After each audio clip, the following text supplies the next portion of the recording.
Normally I would do this on a Friday, but I was very busy this Friday, so my apologies. I wanted to answer the question that I got about binge eating, which I'll read in just a sec. I'm gonna try and share this in my group if I can. So just give me a minute. I have to do this on my phone. Oh, there we go. Share in the group. I hope you're all okay. It's lovely to see you if you're here, or if you're watching later, give me a wave, give me a hello. I've been a bit kind of nervous about doing these videos again for some reason. I'm not sure why.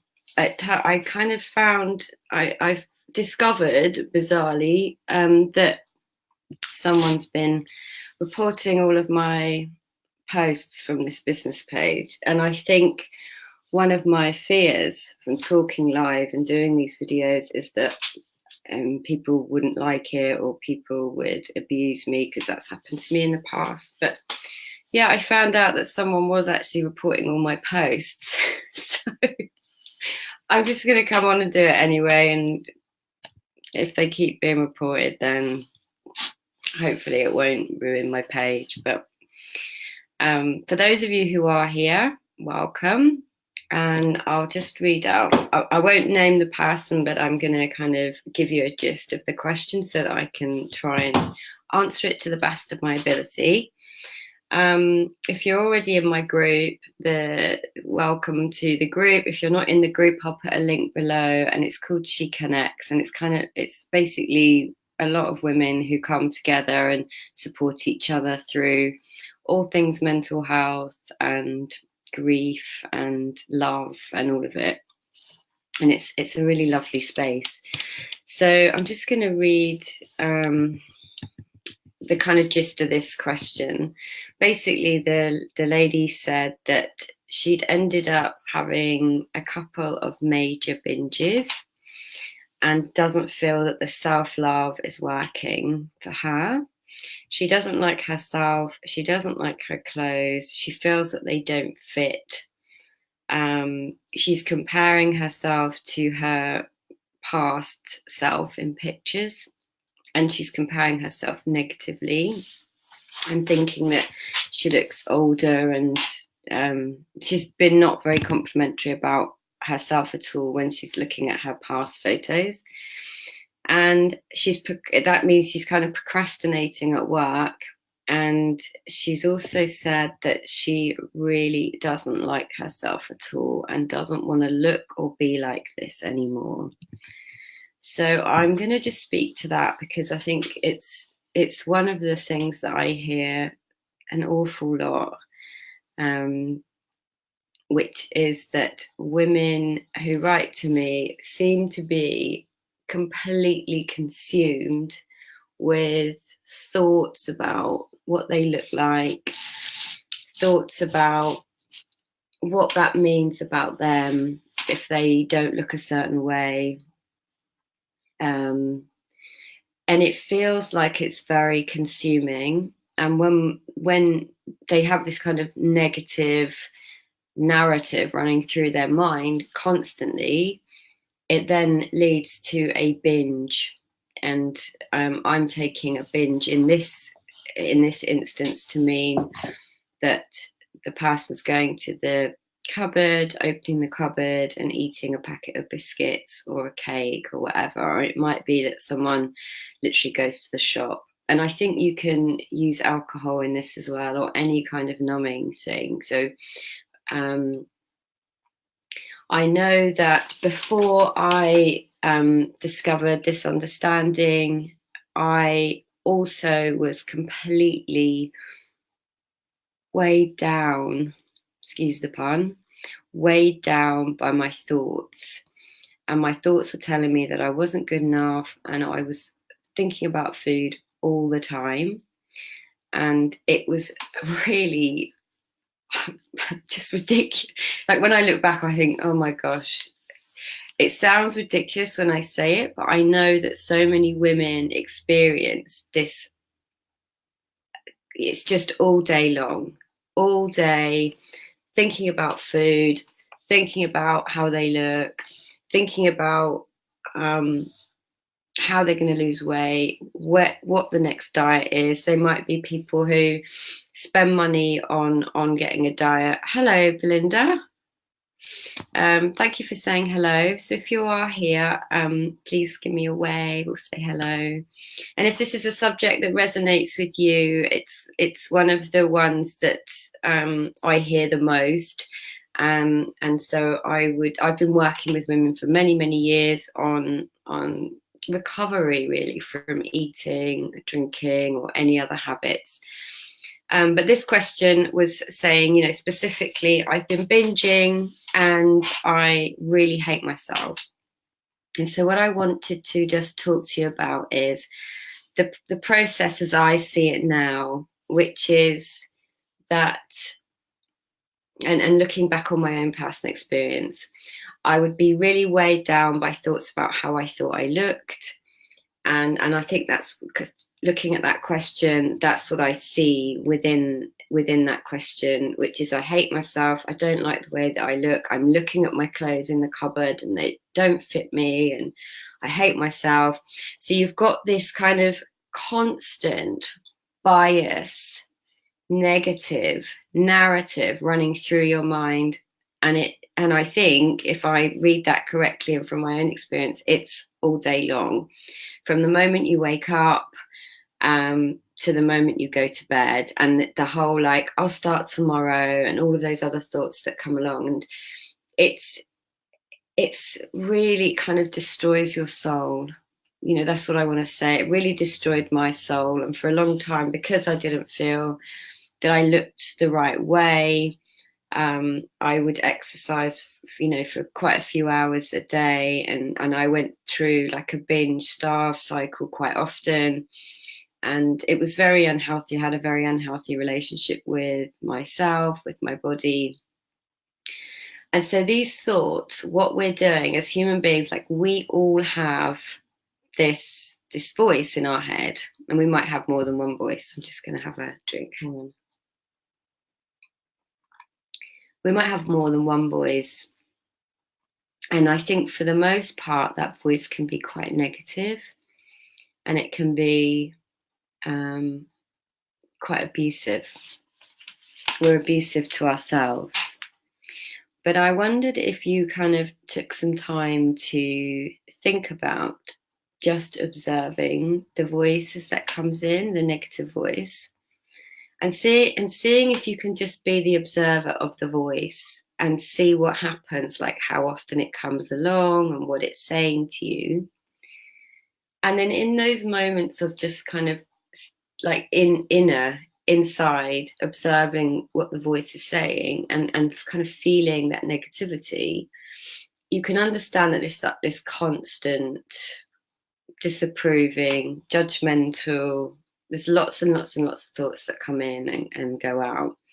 Now, that happens to all of us. It's a human experience that we've all got thoughts coming and going. But where do those thoughts come from? Now, I don't know the answer to that, and I don't know if anyone knows the answer to that. So what I would suggest is that those thoughts that come in and out are actually impersonal thoughts. They're unique to you because they're inside your head. And so, of course, the narrative will be about you. It will be maybe about your experience of life, depending on your upbringing, your relationships around you. It will kind of be personal to you in that sense. But I'm suggesting that those voices that you hear that are negative are just not true, and they're not who you truly are. Now, we give those thoughts an awful lot of power. And a lot of us, I know I was, and a lot of women that I work with, they're scared of those thoughts, and they think that those thoughts have loads of power, and that when that voice is telling you to binge or drink or face pick or scroll, that we kind of don't have any power and that we have to obey. And very simply, that's just not the truth. We don't have to obey those thoughts. What's happening, it's all really innocent. we have these thoughts that are going round and round, which are critical and unpleasant and telling us we're not good enough. And oh, I hope you can still see me. It's gone a bit funny, my computer. I think I'm going to have to get a new computer. Sorry, excuse me, my computer's gone a bit mental. What was I saying? Those voices feel very heavy. They feel unpleasant. They make us feel uncomfortable. And what we're trying to do when we listen to the binge, drink, whatever your habit might be, you're just trying to innocently find a way to quieten the mind. And so what I would suggest is that you're actually coming from a place of self-love when you do that. And it's just misguided, because if you were able to just see those thoughts as untruths and not the truth of who you are, you wouldn't feel the need to try and quieten that down. And you would just understand that actually there's nothing that you have to do. And if you just allow those thoughts to come and go, like other thoughts come and go, like what's the difference between thinking, oh, there's a nice looking dog, to you're useless and shitty? What's the difference in the thoughts? There's no difference, but there's a difference in the energy and the frequency in which we give those thoughts. So that's a nice dog will come in and go out, and there's no sort of life or attachment to it, unless of course you're scared of dogs, then in which case then that can get blown up. But the ones that we give life to and power to are the ones that tell us we're not good enough.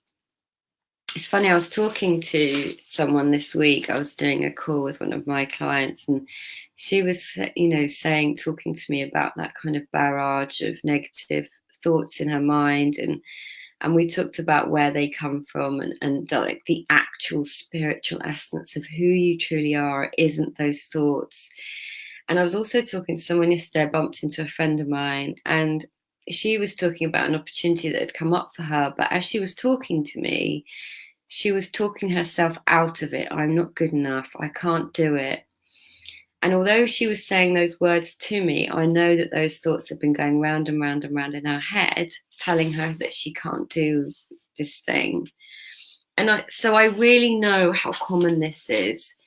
And I really know how powerful those negative thoughts can be, but they're just not the truth of who you are. And if you could just see or catch a glimpse of just how amazing you are, just how powerful you are, and just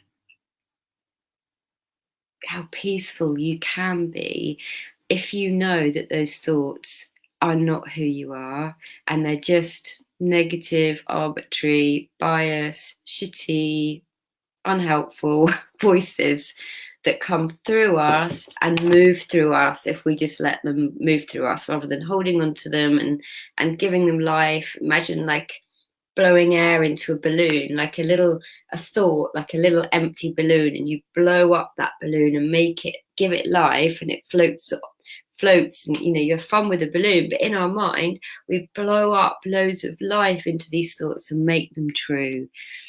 You're not good enough, I'm fat, I'm ugly, all of these things, whatever is kind of your particular flavor. And I saw a quote this morning which I absolutely loved, from Michael Neal. And if you like reading, Michael Neal has some really lovely books to read which talk about the inside out understanding, which is the understanding from which I teach and coach all my clients.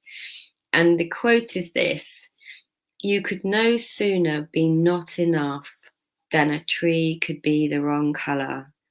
And you don't have to become worthy of love, because love is what you're made of." And that's from the book Inside Out Revolution. And I just love that quote. I just think it's such a great quote. You could no sooner be not enough than a tree could be the wrong colour. Imagine if trees thought they were the wrong colour, or like the trees who don't have leaves said to the trees who do have leaves, "I'm not good enough, I don't have any leaves." The other trees would be like, "What are you talking about? It's nature. It's autumn. Your trees are falling off. Your leaves are falling off. You guys are all so amazing. And you have so much wisdom inside you. And if you could just take a step back from believing those critical voices that aren't who you are, you could see something different. You could see the gift of you, the voice that you have, the wisdom that you have, the power that you have. And then underneath all that, there's always a kinder voice inside. There's always a voice of wisdom that may be very faint at the moment, but it's always there. And it just can bring you so much joy if you're not clouded by this negative narrative that goes on inside all of us. But what I want you to know absolutely more than anything else is that you're not broken. There's nothing for you to fix. You already have innate well-being and mental health at your core. It's always there. You were born with it and you will die with it. It doesn't go anywhere. And if it weren't for all those thoughts that you believe are true, that would be your baseline. That would be your center point. That would be your foundation. That would be your grounding. And coming from that place, you can pretty much do anything you want. And I am just so relieved for myself to have found this understanding and to let go of all those negative thoughts. And well, I haven't let go, like I still get them, but what I mean is I don't pay so much attention to them, and I can see that they're just thoughts that are flowing through me. And if I don't do anything to give them life, they will go just as quickly as they came in. And I can observe them now and kind of think, all right, I hear you. Thank you. Goodbye. And the work I've been doing with my clients, I can see that playing out in them. I can see the impact it's having on them and the changes that they're making to, you know, the binges that they believe control them. Because that's just not true. You have so much more power than you think.